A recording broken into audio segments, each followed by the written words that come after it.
That's your You claim. haven't proven that. That's Prove to me that you must have belief in God in order to be justified in using past events to predict future events. Are you ready for it?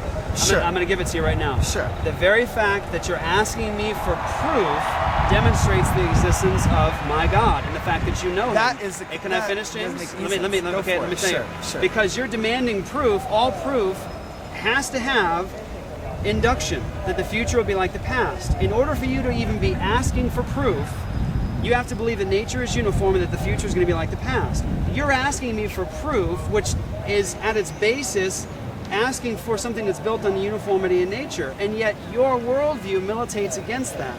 I can give you a basis for uniformity in nature and therefore proof. But you're asking for proof, and you believe that you're just cosmic stardust moving around in a time and chance universe. You can't believe that tomorrow will be like today. And I still don't see where God comes into any of that. I don't see where God comes into any of what you're saying. I have a reason for well, again, you haven't answered what I just said to you, so now we're moving onward to the next point. But I asked you to prove why God. I just did. Ready? I'm going to say it to you again. Okay. You're asking me for proof. All proof has at its basis a necessity of the uniformity in nature and that the future is going to be like the past.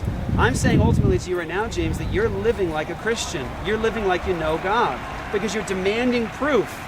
But that requires that nature is uniform. So you're saying that in order for anybody to be justified in asking for any proof of anything whatsoever, they have to believe in God. And if you don't believe, I'm saying the very fact that you're asking. Yeah. And if you don't believe in God, then you have no justification for ever asking anybody to prove anything. I'm saying that when you have yes or no, yes or no. I'm answering you. Okay, yes. so yes, so you can't ask for proof if you don't believe in God. I'm saying that yes. I'm saying that you're asking for proof is demonstrating the internal collapse of your whole system.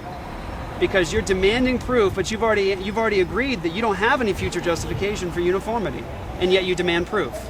So it seems like what you're saying is because we don't know stuff, because we can't explain everything, such as the uniformity of the universe. I'm saying that you live in the world every moment, every second, at this very instance. You're living depending upon the uniformity in nature, and your worldview militates against that every moment you step in this world.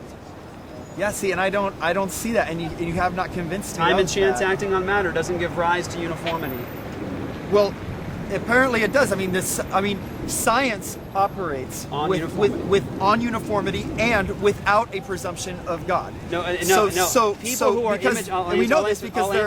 people who are image bearers of God act as scientists, assuming uniformity because they know Him, but they don't have a justification for what they're doing. So you're saying that scientists who verify uniformity, causality, is basically what you're talking about. Scientists who verify uniformity and causality know God, but they don't know they know God. No, they know God, but like me, before Christ, we're all sinners and we suppress the truth of God. And I mean this to be respectful, okay, but James. then there's another. Okay, but wait. There's a huge leap you just made, because up until this point we've been talking about therefore God, and now it's like no, I've never said that. I've never said that. Jesus. I've never said therefore God. You're wrong. You're saying something I didn't say. I never said therefore God. I'm saying your problem is, as an atheist, is that you're not starting with God. I'm not saying let's reason to get to God. I'm saying your worldview's collapsed because you don't start with God. We're saying